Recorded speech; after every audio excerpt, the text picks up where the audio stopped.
We were told just a day or two ago that there was a process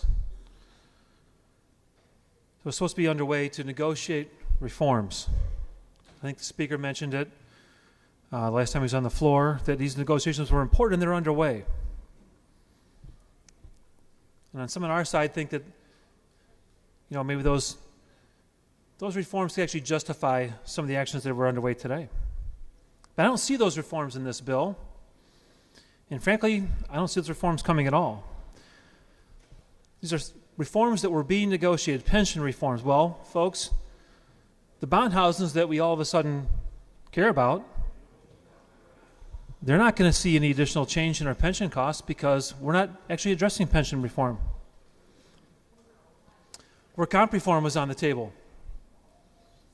Every small business that pays work comp costs and every social provider that the previous speaker talked about, they're paying the 8th highest cost in the country.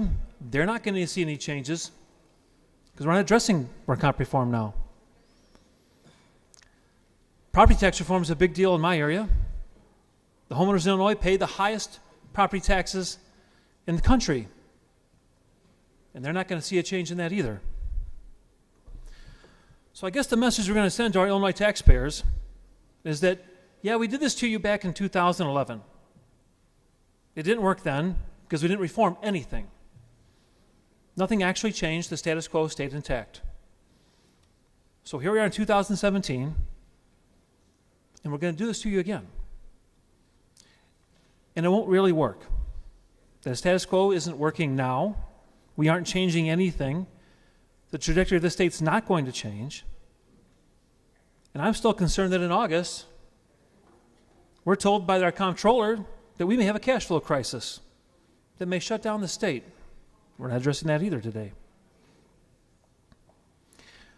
This approach won't solve that. It won't solve any of our reforms. We still haven't really worked together and agreed on a solution to anything since I've been in office on any of these serious issues. And this bill doesn't change that either. It's very frustrating. Please vote no.